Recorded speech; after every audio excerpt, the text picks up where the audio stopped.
ভাই আমি আমার গ্রামে যাচ্ছি, কত বছর যাইনি। ভাবছি এটাই যে যেটুকু ফাঁকা জমি আছে সেটাও বিক্রি করে দিই। এখন মোহাম্মদ আর তার মা তো যাচ্ছে না। যদি তোমাদের মুড হয় তো তোমরা চলো, ওখানে ঘোরা খাওয়া দাওয়াও হয়ে যাবে আর আমার কাজটাও হয়ে যাবে। আরে খাবার দাবার তো পেয়ে যাবো, কিন্তু পানীয় কি পাবো পরিষ্কার করে বলো ভাই। আরে ভাই পানীয় তো ওটাই পাবে, কড়া, যা তুমি জিজ্ঞাসা করছো। তো এতে জিজ্ঞাসা করার কি আছে ভাই, চলো সবাই মিলে যাই। ওনাকে তৈরি দেখে আলী একটা ফাস্ট ট্রেনের টিকিট কাটলো আর সবাই মিলে সেই ট্রেনে উঠে পড়লেন। ট্রেনের ওই যাত্রায় ওনারা সবাই খুব মজা করলেন। জঙ্গল পাহাড় দেখতে দেখতে ট্রেনে খেতে খেতে তারা এগিয়ে চললেন। আরে ভাই, আরে যাওয়ার রাস্তায় তো বড় বড় পাহাড় আর জঙ্গল। আইয়া আজ আমি বুঝতে পেরেছি তুমি এতটা জঙ্গলি কেন। তাই তো, কত ভয়ানক জঙ্গল তাই না ভাই? এখনো তো ভয়ের মতো কিছুই দেখোনি। ভয়ানক তো এটা অনেক আগে ছিল, একদম ঘন জঙ্গল।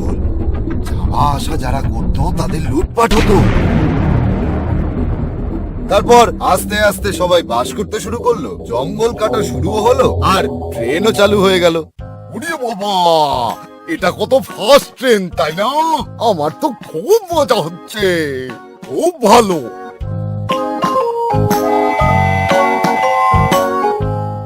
এই আলি, এই স্টেশনের তো কোনো স্টপই ছিল না, তাহলে ট্রেন কেন দাঁড়িয়ে পড়লো?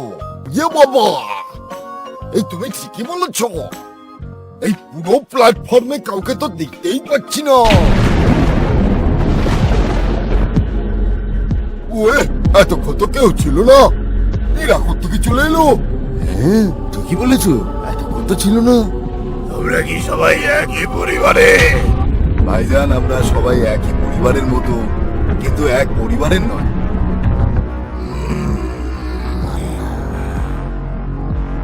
তোমরা কি একই পরিবারে?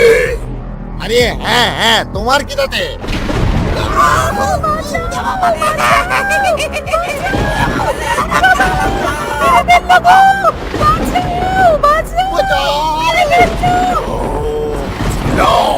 কিন্তু বাঁচতে পারবে না, মরবে তোমরা, পুরো পরিবার মরবে, মরবে।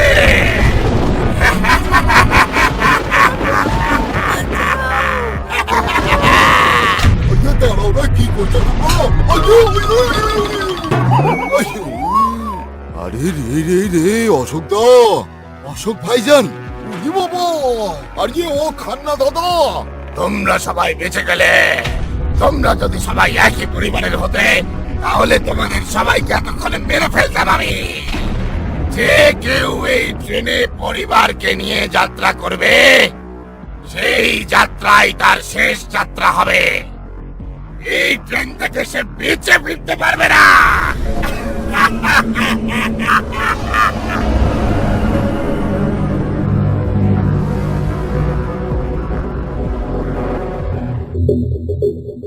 পরের স্টেশনে নেমে আলী এই কথা পুলিশকে জানায়।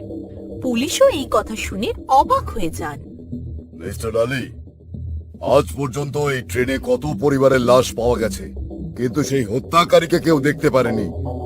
আপনারা কি করে দেখলেন? আইয়া, এখন নিজের মুখে নিজের প্রশংসা কি করে করি? আমরা একটু জাদু মন্ত্র জানি।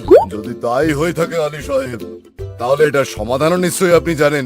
কত পরিবার এই ট্রেনে মৃত অবস্থায় পাওয়া গেছে। এখন তো পরিবারের যে কোনো একজনই এই ট্রেনে যেতে পারে, কেননা সবাই একসাথে গেলে মারা যায়।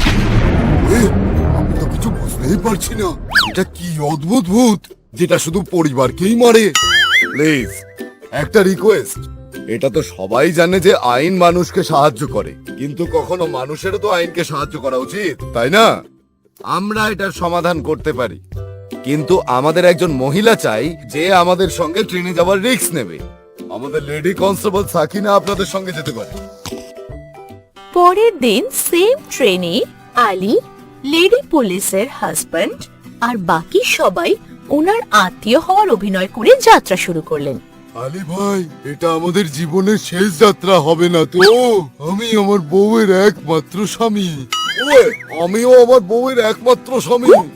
হ্যাঁ, আমি বলতে চাইছি, ইয়া বাবা, একটু তুমি এরকম অর্ধেক কথা বলো না। আমার একমাত্র বউয়ের কথা মনে পড়ে যায়। আইয়া তা আমারই বা কোথায় দু চারটে বউ? ওহো, দেখো, কখনো কখনো মানুষের জীবন বাঁচানোর জন্য আমাদের রিস্ক তো নিতেই হয়, কিন্তু তোমাদের সাথে কোনো খারাপ কিছু হবে না। ব্যাস, আমি যতটুকু বলছি তাই করো। তোমরা কি সবাই একই পরিবারে? হ্যাঁ, ইনি হলেন আমার স্ত্রী, এই আমার বড় ভাই, এই আমার ছোট ভাই, আর এটা কাকাতুতো ভাই, এটা মামাতুতো ভাই। বস, এইটা তোমাদের শেষ যাত্রা। মরবে তোমরা এখন, মরবে।